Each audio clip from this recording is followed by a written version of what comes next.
Everyone, my name is Himanshi. I welcome you all to Shri Vishwanath IAS Academy Solan. इस video में हम conditional sentences का part 1 करने वाले हैं। तो शुरू करते हैं अपने कंडीशनल सेंटेंसेस से क्या होते हैं वो समझते हैं। सबसे पहले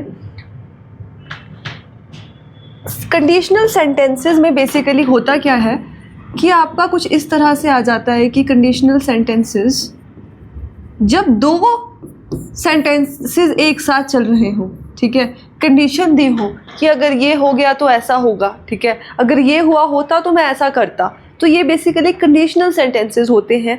इसमें आ जाते हैं आपके इफ़ क्लॉज वाले, ठीक है। तो वो करके हम एक एक करके उसको समझने की कोशिश करेंगे। तो जो हमारा पहला इफ़ क्लॉज आ जाता है वो आ जाता है if clause in present tense, ठीक है। तो मतलब हम सबसे पहले ये समझेंगे कि कंडीशनल सेंटेंसेस का यूज़ प्रेजेंट टेंस में कैसे होता है, ठीक है। स्ट्रक्चर को समझने की कोशिश करो। इफ़ लगता है सबसे पहले, फिर आपका प्रेजेंट इंडेफिनिट आता है। इससे हमें पता चला कि इफ़ के साथ प्रेजेंट इंडेफिनिट लगता है, ठीक है। एंड देन आपका फ्यूचर इंडेफिनिट आता है। In such sentences if clause is in present indefinite tense and the main clause in future indefinite tense, the same thing which I said, ठीक है। एग्जाम्पल होगा यहाँ पे, उसके थ्रू समझेंगे हम। जैसे कि आपका एग्जाम्पल बोलता है if I will come to Delhi, so this is your if clause, ठीक है। and the rest of the sentence जैसे कि I will meet you, this is your main clause, this is your main clause। But हमने कहा था कि जो आपका इफ़ क्लॉज होगा वो आपका प्रेजेंट इंडेफिनिट में होगा and your this main clause will be in future indefinite, ठीक है। बट यहाँ पे आपका प्रेजेंट इंडेफिनिट में नहीं है, इफ़ क्लॉज विल लगा है, तो ये गलत हो जाएगा, ठीक है। क्या होगा इसका करेक्ट? इसका करेक्ट हो जाएगा if I come to Delhi, now this is subject plus V1, okay. Now this is present indefinite, ठीक है। आई विल मीट यू, बिल्कुल सही। ये आपका क्या आ गया? Subject plus will plus verb, मतलब आपका फ्यूचर इंडेफिनिट, ठीक है। फर्स्ट एक्शन किस में होगा? प्रेजेंट इंडेफिनिट में। और आपका जो सेकंड एक्शन है वो किस में होगा? फ्यूचर इंडेफिनिट में। I hope it should be clear to all of you, ठीक है। नेक्स्ट हम देखते हैं। नेक्स्ट क्या बोलता है? If two actions take place one after the another in future, ठीक है। and if the second action depends on the first action, the first action is in the present indefinite tense and the second action is in the future indefinite tense। क्या बोल रहा है ये? देखो, जैसे उसमें था कि अगर मैं दिल्ली आता हूँ ना तो मैं तुम्हें मिलूंगा। अब इसमें दो एक्शंस है, पहला कि अगर मैं दिल्ली आता हूँ, दूसरा मैं तुम्हें मिलूंगा। अब जो आपका दूसरा एक्शन है मैं तुम्हें मिलूंगा, वो पहले पे डिपेंडेंट है। अगर दिल्ली ही नहीं जाओगे तो मिलोगे कैसे? इसीलिए जो आपका फर्स्ट एक्शन होगा वो आपका आ जाएगा प्रेजेंट इंडेफिनिट में एंड योर सेकंड एक्शन जो होगा वो आपका होगा फ्यूचर इंडेफिनिट में, ओके। एग्जाम्पल देखो, she will come to meet you, ठीक है। She will come to meet you कब? As soon as you will reach Delhi. अब एक चीज़ का ध्यान रखना, जो इफ़ क्लॉज है ना, इसमें इफ़ की जगह एज सून एज भी लग सकता है, एज लॉन्ग एज भी लग सकता है, प्रोवाइडेड भी लग सकता है, ठीक है। और क्या क्या लग सकता है वो भी हम आगे देखेंगे, ठीक है। तो अगर एज सून एज लगा है तो मतलब ये वाला आपका इफ़ क्लॉज है। और इफ़ क्लॉज में हमने कहा था कि यू विल नहीं आता, सिंपल प्रेजेंट रखते हो, हम कहेंगे as soon as you reach Delhi. ये आपका सही हो जाएगा। यहाँ देख लो, सही लिखा है। She will come to meet you, second action है ये, मिलने आएगी वो तुमसे। कब आएगी? As soon as you reach Delhi, जैसे ही तुम दिल्ली पहुँचोगे। समझ आया? दो एक्शन से, पहला एक्शन कौन सा? तुम दिल्ली पहुँचो। दूसरा एक्शन वो तुमसे मिलने आएगी, ठीक है। मिलने तभी आएगी अगर तुम दिल्ली पहुंचोगे, इसीलिए ये वाला दूसरा होगा। क्यों? क्योंकि ये फर्स्ट वाले पे डिपेंडेंट है। क्लियर? देखो एग्जाम्पल होंगे आगे। If the government will become strict, if clause के साथ विल नहीं आएगा तो क्या होगा? If the government becomes strict. Becomes क्यों आया? गवर्नमेंट है, सिंगुलर है, okay. Corruption will surely finish, corruption खत्म हो जाएगी। सेकेंड एक्शन है, ये फर्स्ट एक्शन है। ओके, तो corruption will surely finish. Next देखो, आई विल हेल्प हिम, ठीक है, मैं उसकी मदद करूंगा, पर कब? प्रोवाइडेड, प्रोवाइडेड मतलब if he will mend his veg, वो अपने तरीके बदल लेगा। बट हमने कहा कि इफ के साथ विल नहीं आएगा, इफ ही मेंड की जगह आएगा मेंड्स। क्यों? क्योंकि ही आपका सिंगुलर है। If he mends his ways, I will help him if he mends his ways, या फिर I will help him provided he mends his ways. Okay, next देखो, unless he will not take care of his health he will not recover. एक चीज ध्यान रखना, unless और until के साथ कभी नॉट नहीं आता।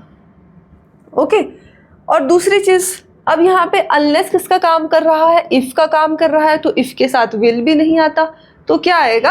अनलेस ही के साथ क्या आएगा? Takes care of his health he will not recover. यहाँ पे करेक्ट लिखा है, unless he takes care of his health he will not recover. Okay, next देखो, there will be rush at the platform, ठीक है, वेन भी if की जगह आता है, तो ये इफ है।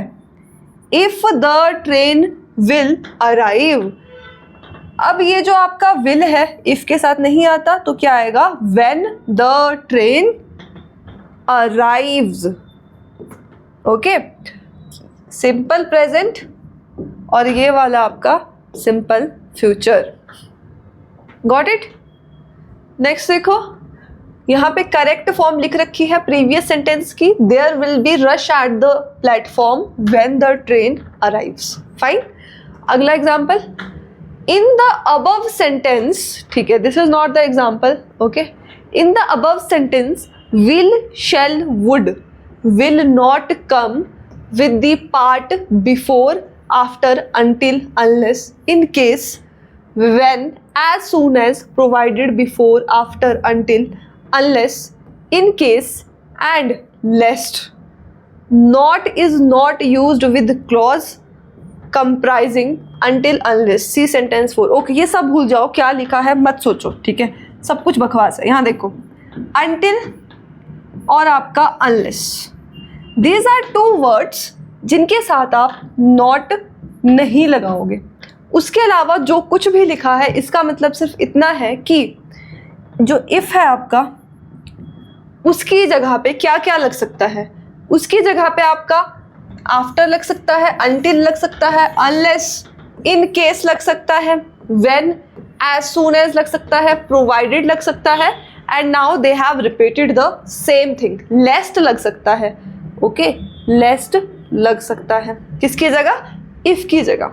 और अगर ये सब इफ की जगह लगे हैं तो इनके साथ आप क्या नहीं लगाओगे? विल नहीं लगाओगे, शैल नहीं लगाओगे, वुड नहीं लगाओगे। I hope it is clear now. Okay, let us move to the next slide. Next slide says in conditional sentences will, shall, will not come with when। वही सेम चीज यार, जब when if की जगह लगा है तो हम will shall क्यों लगाएंगे? हम नहीं लगाएंगे, simple. Okay, but if the sentence is completely in present tense, अगर क्या है, सेंटेंस completely present tense में है, ठीक है, जो पहले क्या था, पहला वाला फर्स्ट एक्शन था वो सिंपल प्रेजेंट में था, जो आपका सेकेंड एक्शन था वो सिंपल फ्यूचर में था, मतलब फ्यूचर इंडेफिनिट में था। ओके, बट अब क्या हो गया, अब आपका फर्स्ट और सेकंड दोनों एक्शन प्रेजेंट इंडेफिनिट और फ्यूचर प्रेजेंट इंडेफिनिट में है, दोनों सेंटेंसेस। ओके, अब दोबारा पढ़ते हैं। If the sentence is completely in present tense, both कौन कौन से? इफ क्लॉज भी और जो आपका मेन क्लॉज भी, दोनों किस में होंगे? प्रेजेंट इंडेफिनिट टेंस में होंगे। एग्जाम्पल से समझते हैं। फर्स्ट एग्जाम्पल क्या बोलता है, इफ इट रेन्स, कि अगर बारिश होती है, the school remains closed, school बंद रहते हैं। ये एक जनरल चीज़ है, अगर हिमाचल में बारिश होती है तो स्कूल बंद रहते हैं, सिंपल चीज़ है, जनरल चीज़ है। तो जो पहला सेंटेंस है वो भी और जो आपका सेकंड सेंटेंस है वो भी, दोनों किस में आएंगे? आपके प्रेजेंट इंडेफिनिट में आएंगे, ठीक है। तो ये it rains present indefinite, the school remains closed, present indefinite. समझ आया? नेक्स्ट देखो, इफ़ यू हीट वाटर, अगर तुम पानी को गर्म करते हो, इट टर्न्स इनटू स्टीम, ये किस में बदल जाता है? स्टीम मतलब भाप में बदल जाता है। ठीक है, किस में बदल जाता है? भाप में बदल जाता है। देख लो, subject plus V1 plus object, यहाँ पर भी सब्जेक्ट प्लस V1 के साथ क्या लगा है? S लगा है, एंड देन योर ऑब्जेक्ट।